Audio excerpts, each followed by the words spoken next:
Hello guys, welcome to our YouTube channel. आज हम हमारा ये चैनल पे फर्स्ट वीडियो अपलोड किए हैं।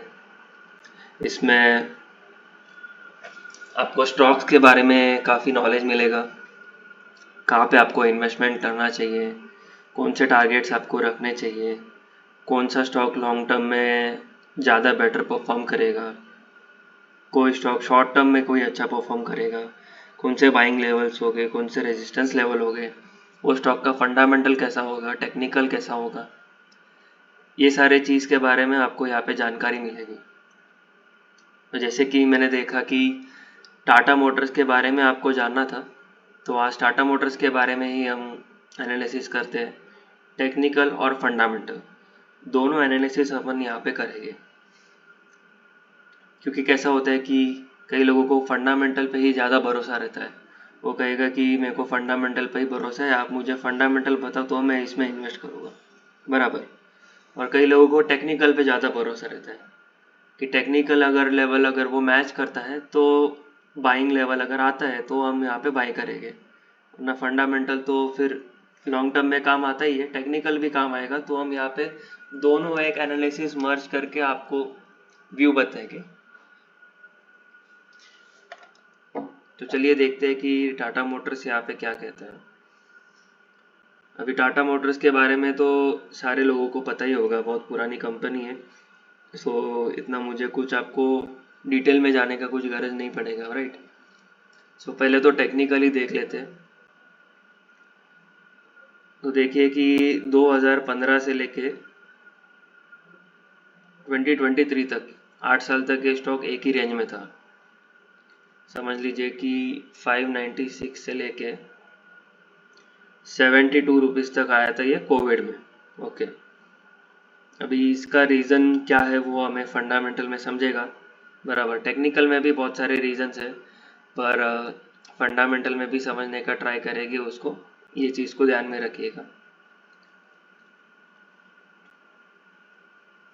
अभी मान लीजिए कि 2015 चल रहा है, बराबर। कई लोगों ने यहाँ पे टॉप पे बाइंग किया होगा, कई लोगों ने ये टॉप पे बाई किया होगा, कई लोगों ने बॉटम पे बाई किया होगा, कई लोगों ने कोविड में भी बाई किया होगा। पर इसको अभी एग्जिट कहाँ करना है। कई लोग लॉन्ग टाइम भी रखेंगे, एकदम लाइफ टाइम तक, यहाँ से 10 साल 20 साल। कई लोगों का विजन होगा 3 साल तक ही होल्ड करना है, कई लोग 5 साल के लिए होल्ड करेंगे। अभी मान लीजिए कि ये कोविड के आसपास अगर अपन इसको बाई करते थे 2020 में, 2020 से 3 साल 2023 2023, तो यहाँ से यहाँ तक हमें 200% का रिटर्न्स मिलता था। ओके, बहुत अच्छा रिटर्न्स है, कोई ख़राब नहीं है इसमें, बराबर। पर देखो यहाँ पे स्टॉक ने क्या किया, 2023 नवंबर में ही इसने ब्रेकआउट दिया, और ब्रेकआउट देते ही 1140 का जो फर्स्ट टारगेट है वो अचीव हो गया। तो अगर वो स्टॉक, अगर अपन इसको थोड़ा और टाइम अगर होल्ड कर लिए होते तो ये 800% का रिटर्न्स मिलता एक ही स्टॉक में, बराबर। तो ये हमें कैसे मालूम पड़ेगा, उसके बारे में हम आपको यहाँ पे इंफॉर्मेशन प्रोवाइड करेंगे। ऐसा नहीं कि हमें सब इन फ्यूचर से पहले से ही पता है, ऐसा नहीं होगा। यहाँ पे बस एक प्रेडिक्शन रहेगा कि कौन सा स्टॉक कौन से प्राइस पे आके रिवर्सल होगा। अभी जैसे ये ऊपर का टारगेट है 1634, तो 644 सपोर्ट से आके 1634 आने का चांसेस बहुत ज़्यादा है। तो वहाँ पे आप इसको एक एग्जिट स्ट्रेटेजी आप बना सकते हो। यहाँ से कंटिन्यूस ऊपर भी जा सकते हैं, आगे के भी लेवल से, वो भी मैं हम आपको बताएंगे आगे। पहले इधर से शुरू कर लेते हैं। जैसे कि अभी दिख रहा है कि 1140 रेजिस्टेंस है, ओके। तो यहाँ से बहुत लोग परेशान भी हो गए कि अभी हम करें क्या। 42% जैसे स्टॉक ने नीचे के साइड मोमेंटम दिया है, बराबर। ये गिरा है अगस्त 2024 से अभी फेब 2025 आया है। मान लीजिए कि एक 6 महीना ये कंटिन्यू नीचे गिरा है। जैसे ही 6 महीना कंटिन्यू ऊपर भागा था, वैसे ही 6 महीना कंटिन्यू नीचे गिरा है। पर ये कब तक गिरेगा, सबके मन में यही सवाल होगा, बराबर। तो जैसे कि मैं आपको यहाँ पे लेवल्स प्रोवाइड कर रहा हूँ, ये समझ लीजिए कि ये गैन लेवल्स है, तो बहुत मैटर करते हैं, बहुत ज़्यादा क्रूशियल लेवल या इम्पोर्टेंट लेवल आप इससे बोल सकते हो। अभी जैसे ये 42% नीचे गिरा है, तो यहाँ पे आप अपना फर्स्ट बाइंग ज़रूर कर सकते हो टाटा मोटर्स में। ओके, और इसके बाद 644 का लेवल है, या तो आप यहाँ पे बाय कीजिए, यहाँ पे 644 का लेवल आने का वेट करिए। ओके, इसके बाद 488 का एक लेवल है जहाँ पे आने के भी चांसेस है, और बहुत कम चांसेस है वैसे, पर अगर आता है तो यहाँ पे आप ज़रूर बाय कर सकते हो। यहाँ पे अगर आता भी है तो एक लंबा सा वीक यहाँ पे अगर आपको देखने मिलेगा। मुझे नहीं लगता कि कैंडल यहाँ पे नीचे बन सकता है, क्योंकि अगर कैंडल यहाँ पे नीचे बन सकता है तो ये जो पैटर्न है, ये पैटर्न का ब्रेकआउट फेल होने के चांसेस हो जाएंगे। फिर अगर 488 के नीचे, 644 के नीचे अगर ये कैंडल क्लोजिंग मिलता है तो यहाँ पे भले अगर वीक आता है तो ज़रूर बाय कर लीजिएगा, पर फर्स्ट बाइंग आप 644 या करंट प्राइस 710 रुपीज़ है उस पर आप बाय करिए। और अभी ऊपर के टारगेट जैसे कि मैंने आपको बताया 1140 है, 1634 है, ये टारगेट आपको ज़रूर देखने मिलेगी आने वाले टाइम में।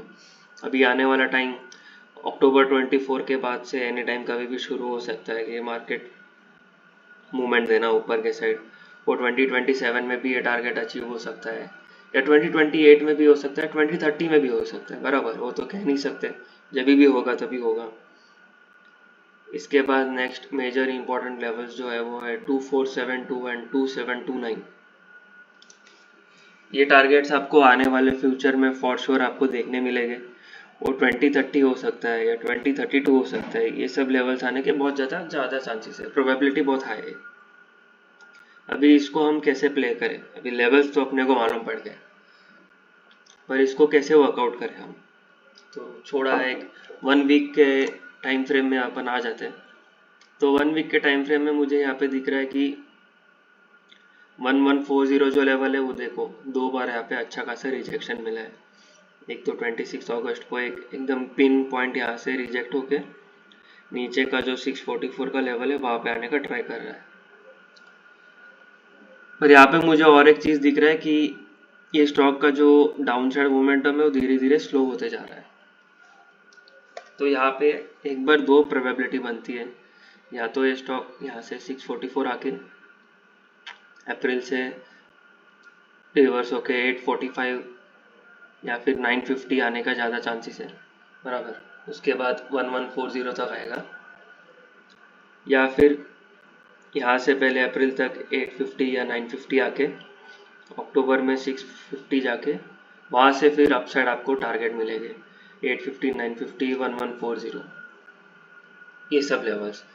तो स्टॉक कोई भी फर्स्ट लिक्विडिटी अगर ग्रैब करता है, जैसे मान लीजिए कि 850 अगर ग्रैब करता है और यहाँ पे अगर आपने बाइंग की है, तो आपको सीधा 24% का मूवमेंट यहाँ पे इजीली अचीव होता है।